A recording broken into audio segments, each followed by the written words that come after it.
So if you're here, you're probably considering getting a Jorgensen No.4 hand plane, or you're looking at hand planes in general, and you may not know a lot about them. Initially, I was just going to do a Jorgensen review because these are pretty reasonably good hand planes for their price. But it's actually better if I work a little bit more on clarity about using hand planes and everything that goes along with a hand plane. Because if you're a beginner or you're getting back into it, there's a few things you need to know about a hand plane and how to maintain a hand plane before you get a hand plane.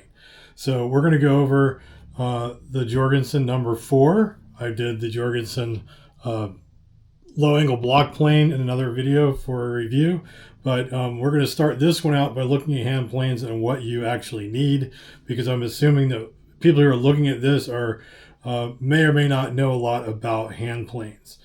So let's get started. This is the Jorgensen No.4 hand plane. It's made by Pony Jorgensen. These came out a few years ago. They were really well known for making other tools, and they got into hand planes. I think they did a great job on their first venture in, with it being fairly affordable.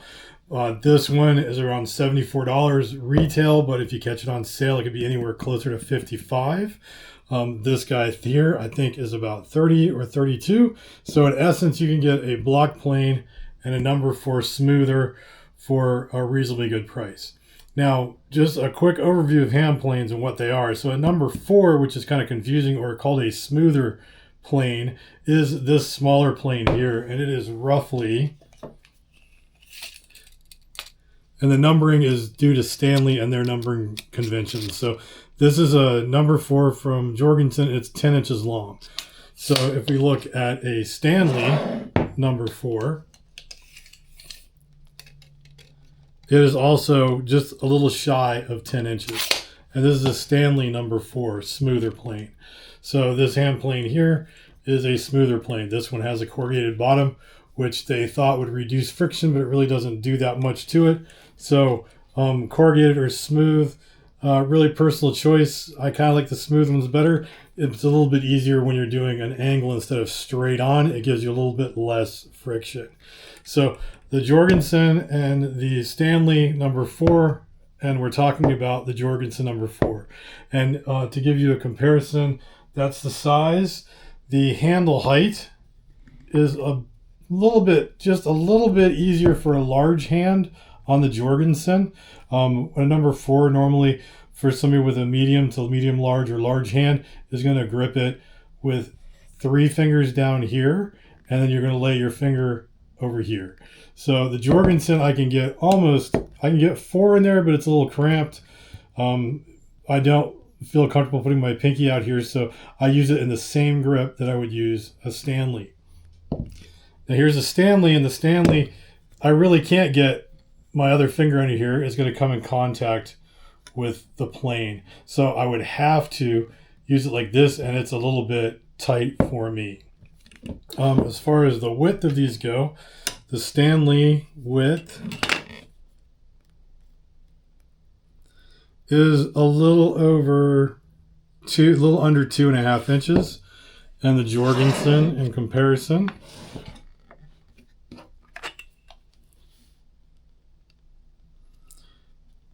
is right at 2.5 inches. So there's about 1/8 of an inch difference in width and about 1/4 inch difference in length. Where there is a pretty substantial difference is with the weight. So let's see if we can get the weight of this to give you we're trying to do a comparison between the Stanley and the Jorgensen. So this one comes in at grams 1,540.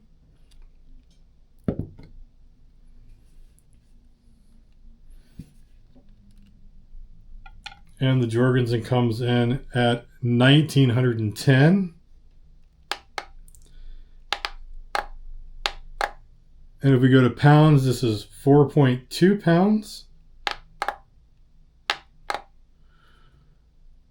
Or 1.9 kilograms. And the Stanley is 1.54 kilograms. Or 1.39 pounds. Now, when it comes to planes, weight, I like weight. I like the inertia that you get from a heavier plane. These are smoothing planes. So basically what a smoothing plane is, it has a shorter body and it's going to undulate with the shape of the board. So it's like the last plane you're going to use to smooth with. Now, there's the next size up would be a number 5, and that's called a jack plane. That's this plane here. This plane, its length is about 14 inches long. It's the same width as a number 4, so it has the same 2-inch blade in it. This is what's called a jack plane, and a jack plane can go from doing smoothing, not quite as well as a shorter plane, to doing jointing work and also everything in between. So this is also referred to as a 4 plane or before the other planes. So the next size up from a number 5 would be a number 6. Now, number 6 is kind of an odd bird.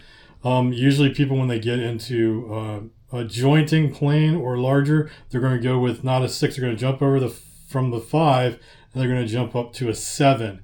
Now, I don't have an iron 7, but I do have, let's go ahead and get the length of this one just so you have an idea. The length of this one is 18 inches. Okay, and it is wider. This is going to have a blade that is roughly 2.5 inches, where these are 2 inches even. So it's a pretty substantial jump going from the 4 to the 5 and then jumping to a 6 or a 7. They're going to have a much wider, at least in the Stanley metal body. Now, I kind of like the 6. It's very heavy. It's got a lot of inertia, and you can use it to do anything above a number 4. So in place of a jack, if you don't have one.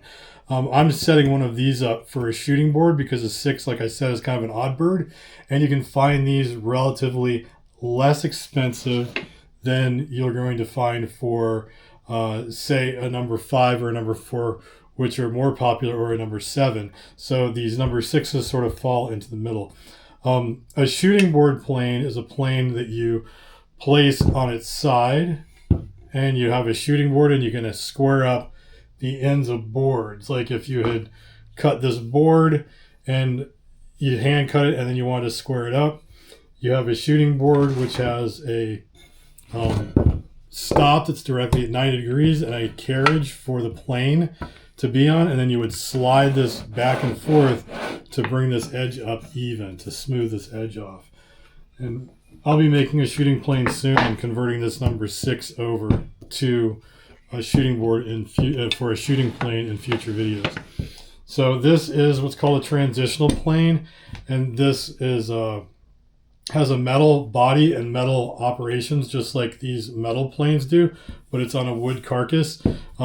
Prior to that, planes were all wood with a metal blade and a shem and handles, and this was traditional. So not to get too deeply into it, it's called a transitional because they were transitioning people who worked with lighter wooden planes, which I like this for a jointer plane, and I believe this one is 24 inches long. So a number 7 is going to be roughly 24 inches. So this would be considered like a number 7 jointer, and that would be what a jointer plane is. Now, like I said, you can use a number 4 to get started. So give me a second. Let me get these other ones out of the way so we can talk about the Jorgensen.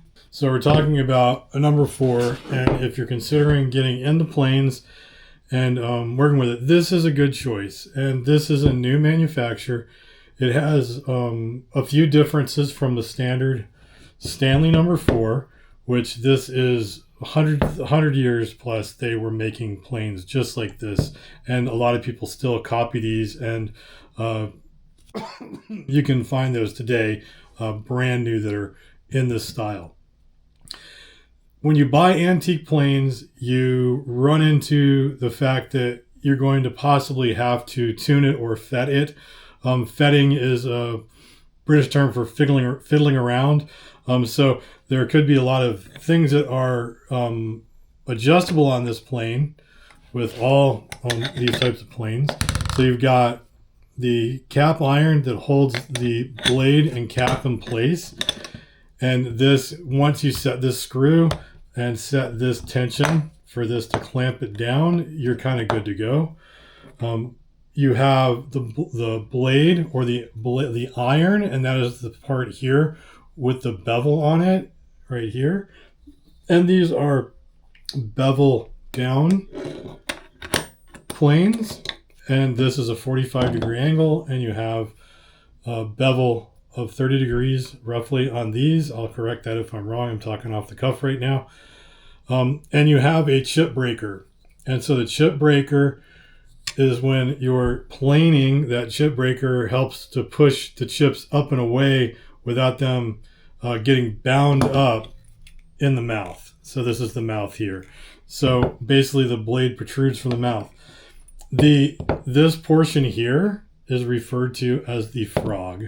And the frog allows you to move this whole section, the frog and the blade, forward and backwards to adjust the size of the mouth.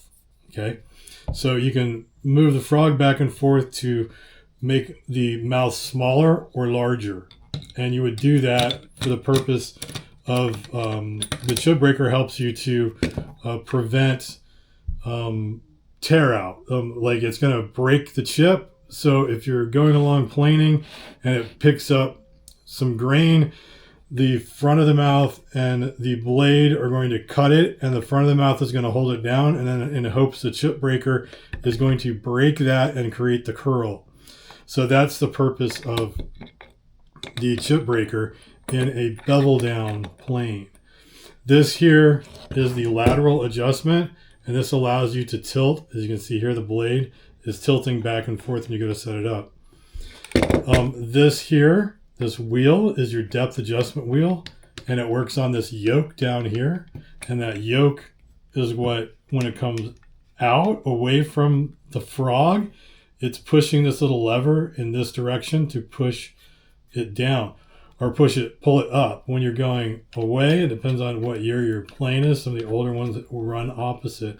So this, rolling it in that direction, pushes that lever down and shoves the blade out the bottom to make it protrude. That's way too far. So I'm just trying to give you an example.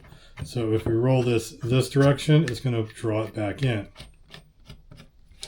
So that is a Stanley plane, and this is the frog adjuster. Effectively, the Jorgensen is just the same. And what I was getting at about the older versus newer planes, this one can have a lot of problems or wear and use. So getting one of these and not understanding how a plane works, and then trying to tune it, adjust it, fiddle with it, and get it functioning is not super easy if you don't have much experience. So even though you can pick these up at garage sales for $20, if you find them for $20, buy it, okay? Because you're going to eventually want to get into vintage planes, or most people do have an interest in that. I certainly do myself. So a new plane. This is the same thing. It's got what's called a knob, which is this in the front. It's got a toke, which is the back handle. It's called a toke, same as the Stanley. It has a cap, and this cap, rather than having a lever, has a single adjustment. You loosen this, it allows you to move the cap. You also have the blade, which is called the iron, and you have a chip breaker. Now the chip breaker on the more modern planes or the newer versions, the blade is much thicker, and these are machined rather than bent. So on the traditional Stanley, these are about 1/8 of an inch. The blades are much thinner. So you can see a comparison there of the blades. About 1/8 of an inch. These are about 3 millimeters, and these are about 2 millimeters. And then the chip breaker is a piece of stamped metal that is stamped with a curve. And when you screw this together, both of these separate the same way. You have a tension screw here, that you loosen up. When you take a blade off from the chip breaker, just as a precaution, slide the blade forward in front of the chip breaker because you don't want to nick your chip breaker or your blade on the chip breaker. Then you turn it sideways and you slide it this way so that you can pull the screw out the hole, because you don't want, once you've sharpened this and gotten your blade just right, the last thing you want to do is drive it into this piece of steel here and mess it up. So that's the way this separates.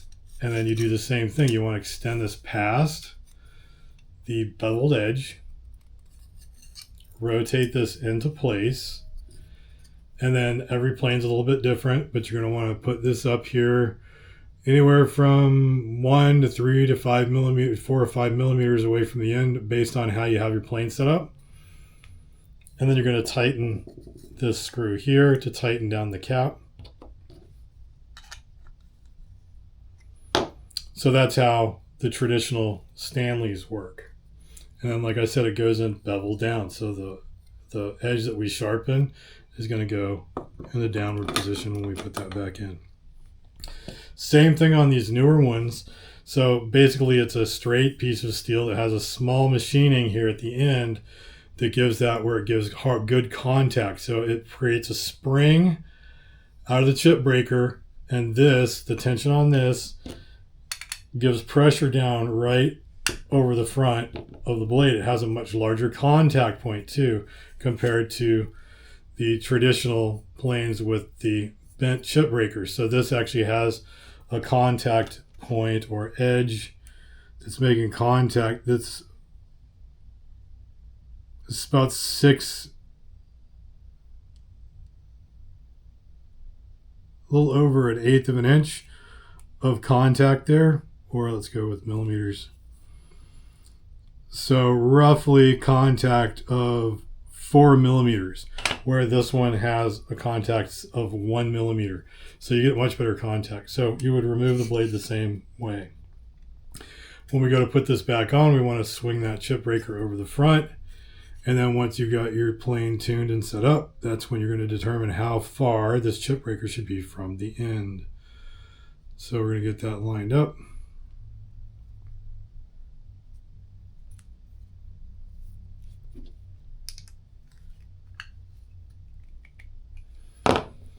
Okay, so that is the iron and the chip breaker in a unit. And these, it's kind of hard sometimes with these newer style ones, with these machined chip breakers.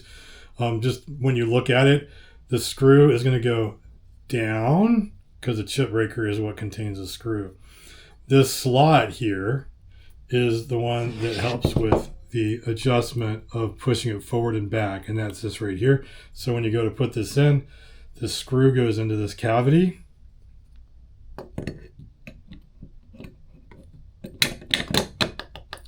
That adjustment lever goes inside here, and then you replace the cap.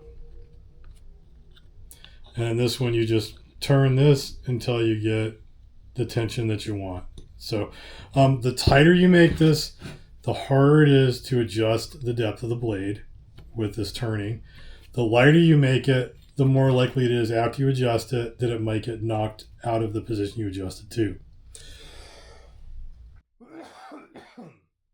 So back to the Jorgensen. So this has an aluminum cap, and I see no problem with that. All this is doing is putting pressure on this very tip here against the top of the blade and the chip breaker to hold it down. And the other side is cantilevered off of where it makes contact. This screw makes contact here. So by doing that, it's giving us some compression to this. So when we adjust this, it lifts the back and presses here and here to keep this all nicely bedded on the frog. So let's talk about the frog. When you get your plane, this screw might be too tight from shipping, so you're going to want to possibly need to loosen that or not. It doesn't matter a lot with this type of chip breaker because it's not a fixed position where this one, or with the cap, because this one basically it's unlocked or it's locked. So you kind of have to mess around with the height on the vintage planes. Okay, so this is the frog, and the frog has 2 set screws here and here. And that what that does is that freezes the frog down to the bed that's underneath here. Back here, if you can see this or not, down here is how you can adjust that frog. So when you do get your blade set up and in position, and based on what you're doing, you're going to want to put that blade in here with the adjuster and your lateral adjuster in the correct spot, and you'll put your cap on and you'll align everything the best that you can, and you'll give this a little tension. Okay, so when we go to adjust the blade depth on this, you kind of peer down the back of the plane from where I'm eyeballing here, and I like to put something light colored that I'm referencing behind it, because what I'm going to do is adjust the depth screw here on the bottom, the back, and I'm going to rotate that until I see a shadow over the mouth where this blade is going to protrude. Now I'm going to go ahead and push it out pretty far, and hopefully you can see this on camera. So, not sure. I'll show another picture if we can't. But right now, if you're to peer down this, let's see if I can do it on this camera, you'll see that there is, no, that's not working too good, a shadow. So that shadow right here is the blade sticking up. Now, if the blade's sticking up too high on one side or the other, we use the lateral adjustment lever here to cant this blade to the left or the right. So if it was sticking up too high on this side, we're going to move the lever towards that side and we'll cant the blade up on this side. So that's how we're going to get that aligned. You're going to look down it, and when you've got that out, you're going to get that so that they're both even on both sides. And then you are going to retract the blade.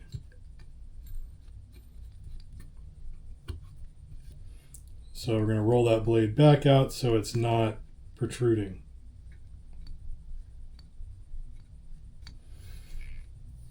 Okay, so once that's set up, your blade should be below. Now if you look, the mouth, this section right here, we've got a good gap here. Now roughly when you're doing planing work, you're going to want, however the thickness of the chip that you're planing, you're going to want this to be at least twice the width. This is pretty broad, so we would want to close that down, but I do think that, and this is where the fiddling comes in, the fettling, I need to bring my cap, my breaker, closer to the front to retract this blade, because this breaker is what's controlling my depth adjustment. So I have too much blade showing in front of my breaker for the way that I've currently got this set up with the frog. So I'm going to loosen this, and I'm going to get this closer to, I think I had this set at about 1 millimeter. You want that as square as you can get it.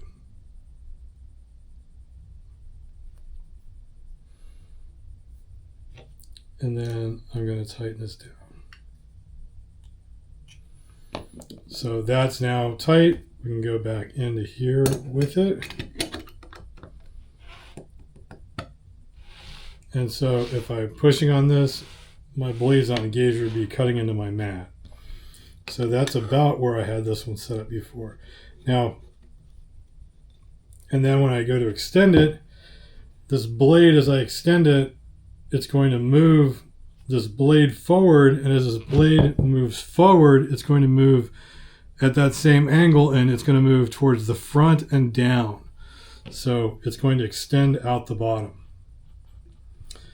So that's where the frog adjustment comes in. If you want to move this entire operation to close this mouth, and you have these frog screws underneath loose enough where you can adjust that, you use this adjustment screw down here underneath, and we can tighten this up, and the whole frog slides forward. So that would give me a smaller mouth for operation. So this is a smaller mouth now, and my blade is not sticking out. Be very careful rubbing your fingers on the bottom of this, because you can't just slice off your finger if you have a sharp blade. So that is how the frog adjustment works, to be able to adjust this once it's all back together. So if I take this off, the way that I was able to move that was the fact that these adjustment screws are not bared down super tight. So I tightened it down, and then I gave it a slight crack loose backwards. So tight, and then a slight, and you want it just firm, because all that's doing is holding that in place. If you want to be able to adjust your frog while you have all of your assembly together, that's how you're going to do it. If you find a happy place and you're good, you can give these a much more of a tightness, but then that means you're going to need to take your blade and cap all apart if you want to adjust your frog. So it's kind of a balancing act for you to be able to adjust the mouth on your plane with a traditional Bailey style. That's what these are, is Bailey style. So if we look at one of these other planes, these are all based on the Stanley Bailey, and the Bailey is the style. So right here it says Bailey. That's these Stanley Bailey planes. And these basically have the frog adjuster screw at the bottom. If they say Bailey and you see the screw, if you're looking for antiques, it's going to have that screw. A Bedrock is going to have 3 screws, and it's going to cost you 3 to 5 times as much money. So I'm not sold on old Stanley Bedrocks.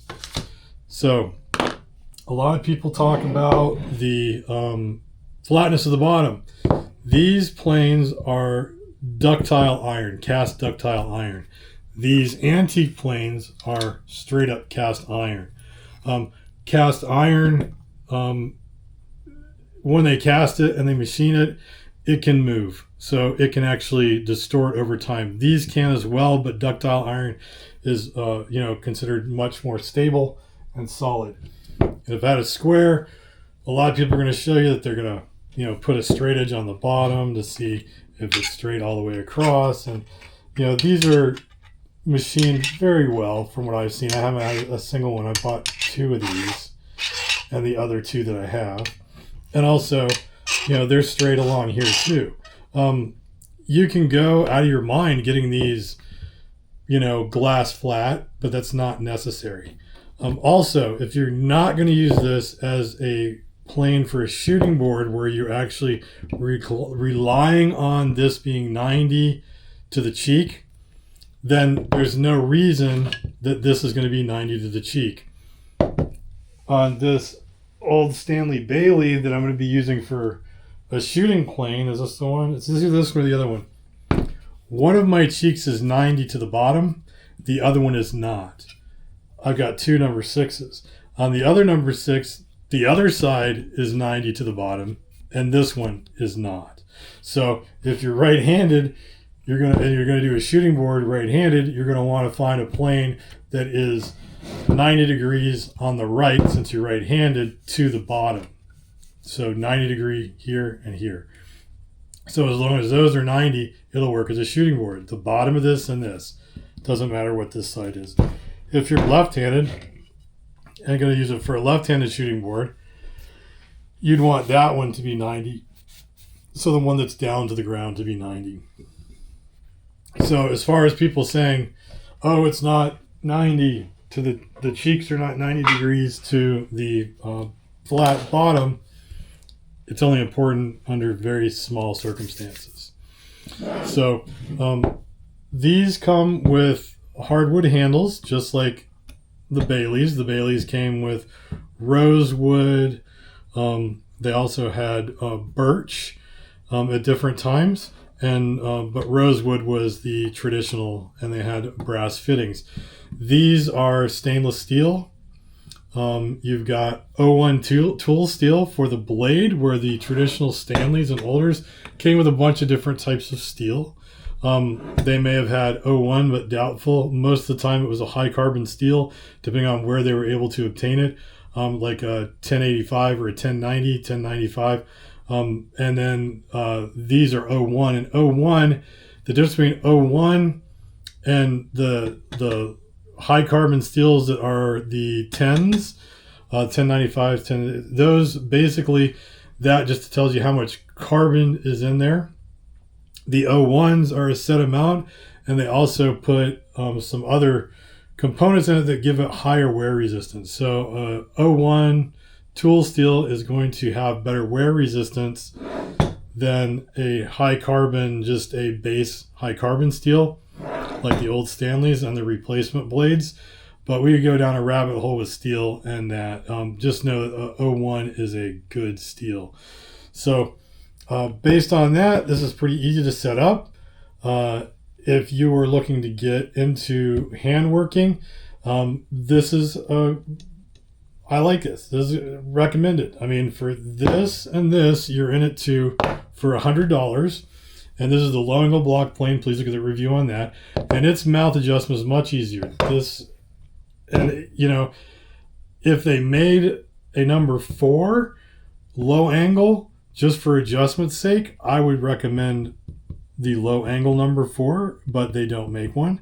To get into a low angle, you're looking at a Stanley for basically it's a number 5 jack. It's a jack plane, and that's like $135, so it's more expensive than this. That's probably the base level on that. There's a few others out there. I haven't used the Stanley. I've heard some good and bad things about it. But as far as, you know, that's a number 62 Stanley, and they sell it at Home Depot. But that's a pretty good plane if you want to go with the same method as this, or very similar. This has just the cap with one screw. And once we loosen that, it comes off. And this is a bevel up. So the bevel's on this side. You can look at my review. It has no frog. This is a low plane, a low angle plane. So it just sits on here. There's no frog. So all you have is the frame itself. This and this adjust both laterally by pushing it back and forth, and depth is adjusted here, and that's it. That is all the adjustments there is. So this is very simple. And then to close the mouth on a low angle plane, the majority of them that have an adjustable mouth, is here on the front. You loosen this lever, and then this little tab sticking out here allows you to slide this mouth to open and close it, so you're not dealing with a frog. And so I think that makes it super simple and super easy, because it eliminates a lot of the different variables when adjusting a Bailey style plane. So you can watch my other video on this. I highly recommend this one. It's a fantastic little plane. It's like $35. You just can't go wrong with it. And then this guy here, I recommend this as well for a beginner or somebody who's getting back into it. And the main reason is that, you know, it's fairly simple. You don't have all the variables of a used plane. If you get used to planes and know how to tune them and fix them, then definitely Stanley Antiques, you can pick up a garage sale, is the best way to go, just to get a user plane. But this is great too, because you're getting a lot of what the more modern planes are like at a fraction of the cost. And one of the other things you're going to need to be concerned about is how to sharpen this, because if you can't sharpen a plane blade, your plane blade is going to get very dull very quick, and you're going to not be able to do anything about that. So you're going to need a method to sharpen it. You can go as simple as going to Harbor Freight and picking up like a $2 sharpening stone with a coarse and a fine side. I do not recommend that. You can get inexpensive diamond plates from Amazon. I'll leave links to these. These are diamond plates. I actually got these to tune my stones on my Tormac to condition them. But this is a 1500 grit. I don't remember how much this cost, but this was very expensive to get a 1500, an 800, a 400, a 150, and an 80. And I needed the 80 and I think the 400 for my Tormac sharpening system. So that's the only reason I bought these. But you could get away with these. They are wide enough that you can sharpen a plane blade on. This is not. You could sharpen this plane blade, but you would not be able to sharpen this plane blade because you need more runway. I've done a review on this Sharpen system, and you could get away with this. This runs about $60, and when it's on sale, you can get, for better than that. This one is a 2 grit. It is a 325, and I think 1100, if I'm not mistaken. It's right here. 325 and 1200. So this has a nice base that it comes with this box. It's a 2-sided diamond stone that's very highly rated by a lot of people, including myself. The box is a storage box. So when you're not using this, you can drop the stone in here, and you can keep this little angle finder here, and that's it. And when you want to use it, you can pull this out.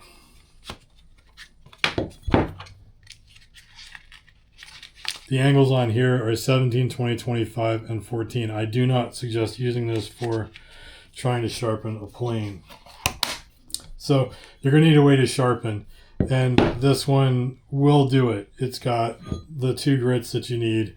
You've got a course that will allow you to correct any damages, dings, dents, or anything that are bad, or just general sharpening. A 1200 grit is not bad. So you're going to want that, and you're going to want a method to sharpen. So whether you use these plates or these, when you're getting started out, it's not a bad idea to get a jig set up like this, which is fairly expensive. I'll leave a link to this also.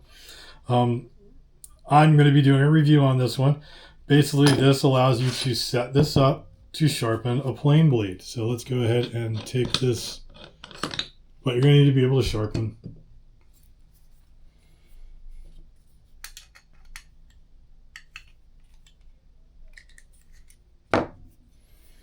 So you would remove the blade. These plane blades are 25 degrees. So if you actually look on this little chart here, it's going to tell you that a plane iron bevel down or bevel up is 25 degrees. And so you use this gauge here, and you can insert it, and you can verify that your blade is a 25 degree bevel. That would be 20, 15. So you'll be able to check different things such as chisels. So this will allow you to sharpen both planes and chisels, this little jig here. So this tells us it is 25 degrees, which we knew. And then this is how we will sharpen it. So we're going to open this up.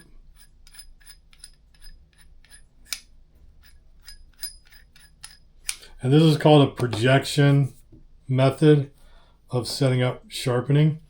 You're going to want the side, the bevel side, whether it's a bevel up or bevel down, you're going to want the bevel side on the side with the wheels, the rollers.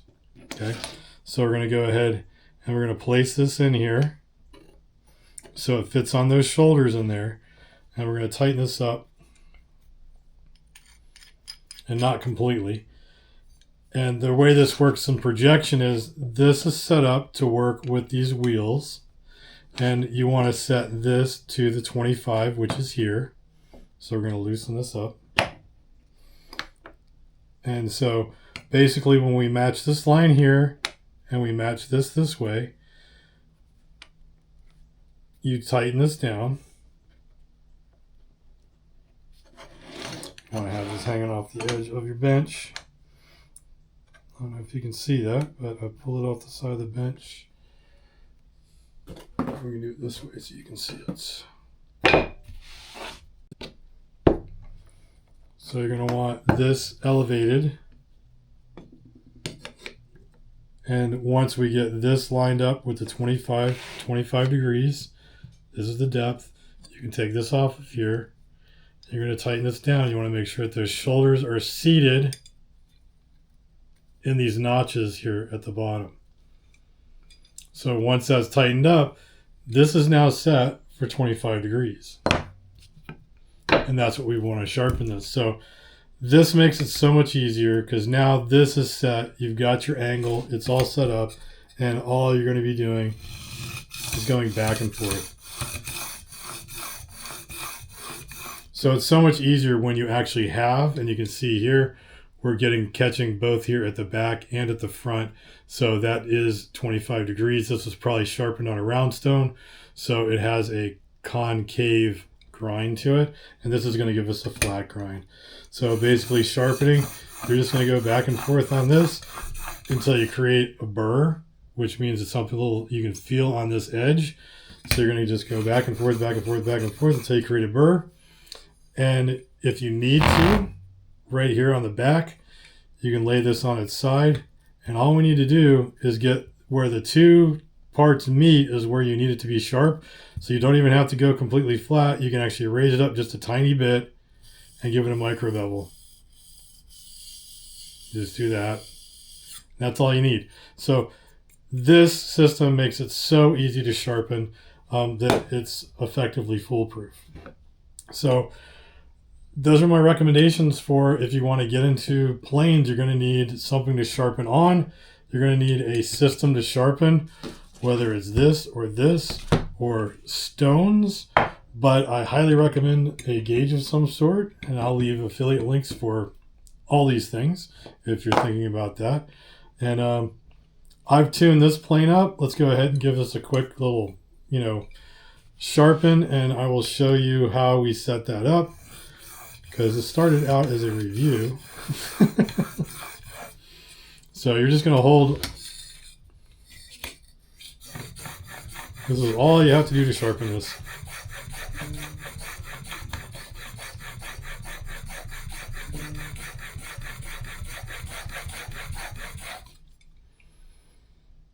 And I'm just looking for a little bit of shininess out here at the very tip. I don't have to flatten this whole thing off. I could, but I would go to the coarse side to take all that out, but you don't need to worry about that. All we're trying to do is sharpen the very end of it.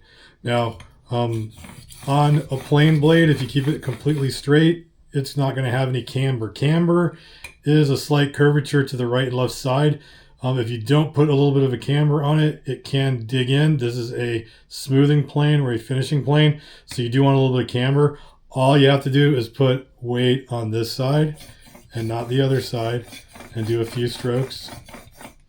And then weight on this side and not this side, and do a few strokes. And that's all we have to do to add camber to that blade. Now, we're going to look for a burr. Sometimes you can't see it, but if you rub on the other side, you should be able to feel it. And I do feel a slight burr there. So to remove that burr, I'm going to lay this down. I'm going to lift this up just a hair, and I can just do that right there. And then I'm going to strop it. So I have another video. If you want to go back, you can learn about stropping. So you're just going to need some compound. I use Tormac. You coat one side of your strop. You can even leave it on here if you want. And all we're going to do is pull this backwards. You never go against the strop. And this just has compound on. All it's doing is micro polishing that edge. And after I've stropped that side, I can take this and just barely touch this side. I don't want to round it over, just want to do that. And then I can feel if I've removed all the burr, which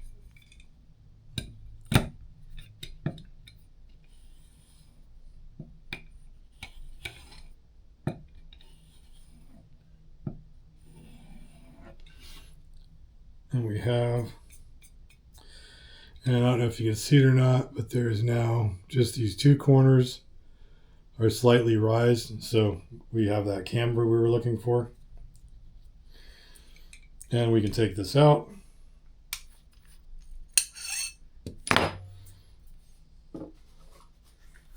Be very careful with any sharp blades. And I hate shaving, I'm running out of hair. But let's see if this will shave now. Right here.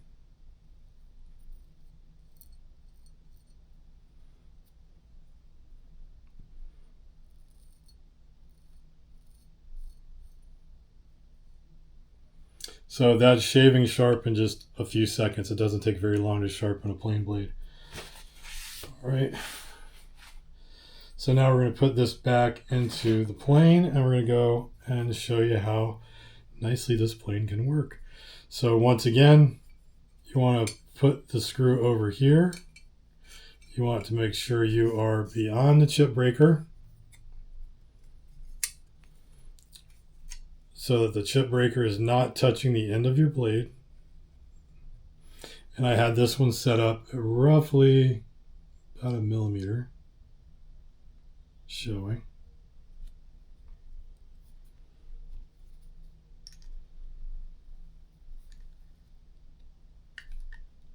Let me tighten that down.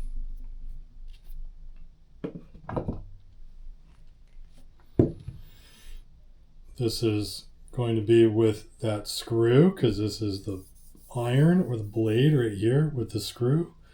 And this is the chip breaker, and the chip breaker is up. So the screw goes down into this hole, and this is your depth adjuster, and it goes onto this peg sticking up off the yoke, and the round hole is what the screw goes through. So we're going to go ahead and put that down, make sure it seats. So we've got that seated there, right here, here. Now we take the cap iron, and I like to get this sort of lined up left to right in here. We have a little bit of room. I like to get this lever in the middle.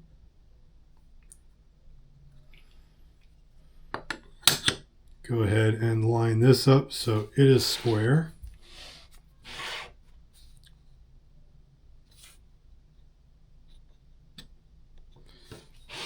So we get even pressure from left to right.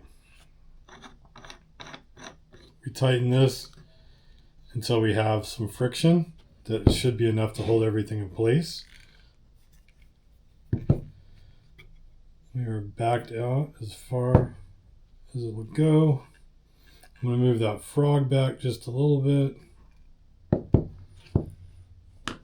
because I messed around with the adjustments.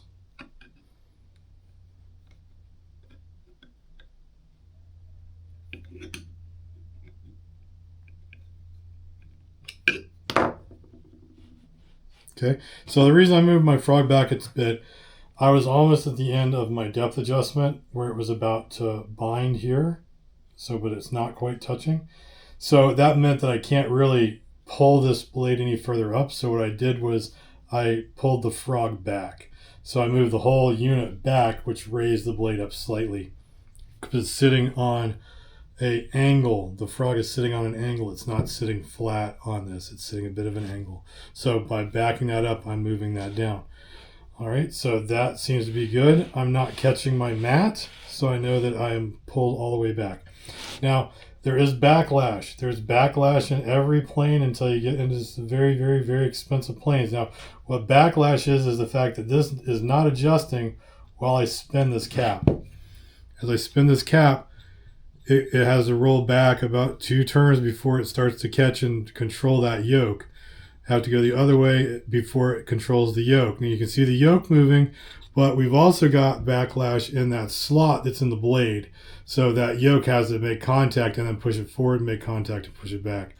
So you always want to have your plane blade retracted, and then you're going to move it forward, and you always want to end with it starting to engage the blade so it's pushing forward. When we go out to the shop and I demonstrate how this cuts now, we're going to just start off with no contact, and we're going to just turn like 1/8 of a turn, 1/8 of a turn until we make contact and start making a cut. And we will also want to check that our blade extension, when it's coming out, that our blade is even left to right. And that's where we're going to use this to adjust it. this adjustment lever here. So that's probably pretty close. All right, well, we'll see you out in the shop in just a minute.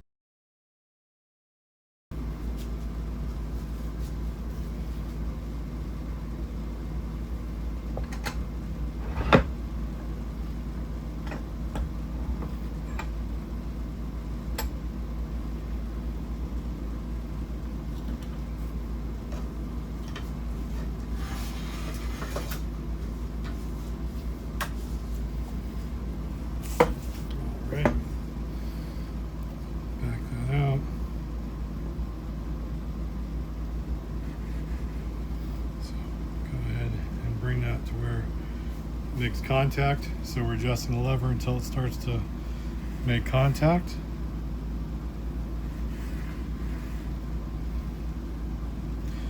Moving that blade forward and down.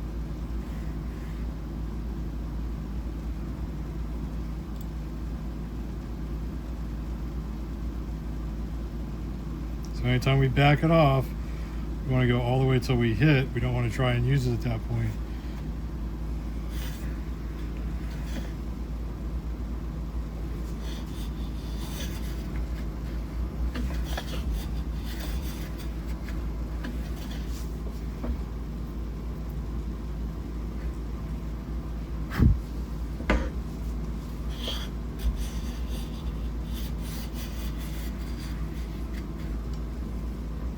So at the beginning of that, we were getting a full one, and then I had made some holes here. So we come back out here to the start, get a full pass.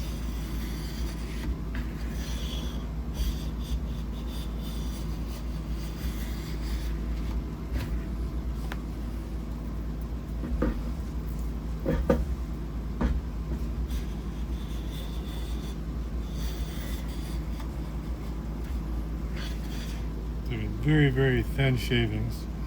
So I'm going to give it a little deeper cut.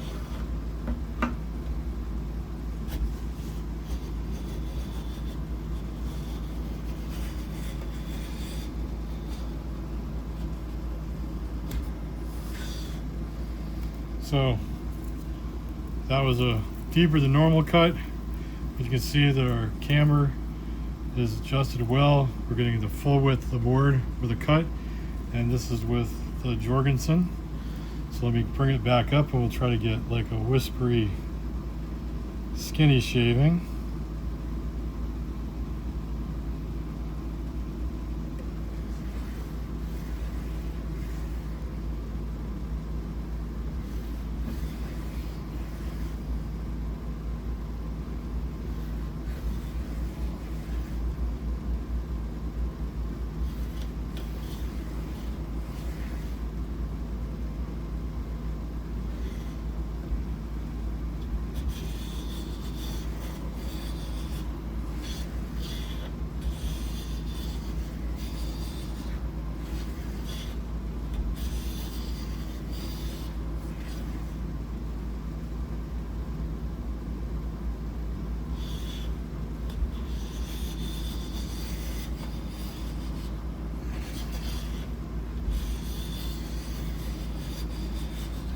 And you also hear that sound.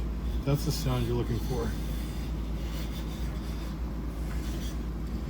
So we are taking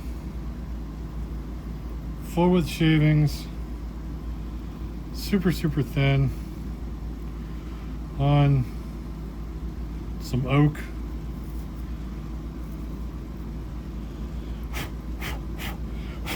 We're getting a wonderful surface finish. You wouldn't even need to sand that. So that was a single full length with this tuned, and this is a $60–$70 plane. Let's see if I can get you a close up. Don't know if this finish, if you're gonna be able to see that in detail.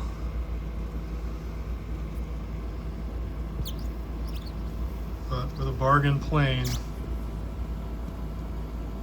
we're able to get beautifully smooth finish No sanding needed on a $70 plane once it's set up. All right, so I know that was more than just a straight up review of the Jorgensen No.4 smoothing plane, but I really thought that somebody who's possibly looking at this really needs to know about the fact, some of the information on sharpening and setup. So I'm glad you bore with me that whole time. I will have affiliate links to some of the things that we used here. Of course, you're welcome to go with anything. You just need to have a way to sharpen it. So if you're going to buy one of these, I can recommend this. I can recommend their low angle block plane as well. These are great values for what you get. If you want to get into the antique Stanleys, absolutely. That's the thing that I'm into, but I'm also picking these up because I know people are trying to get into it, and it's a steep learning curve when you just get started. So thanks again so much for watching. I will have affiliate links. I do get a small kickback. Please like and subscribe if you enjoyed this content. I think I'm going to be doing a review on this little sharpening system and setting something up coming up later. I also got a Stanley 4.5 that was made in England, and I'm going to be reconditioning that and talking a bit about if you want to recondition or not, or refurbish or rehab, or it's a relic and don't touch it. So thanks once again. You guys have a wonderful time. I'll see you next time, hopefully.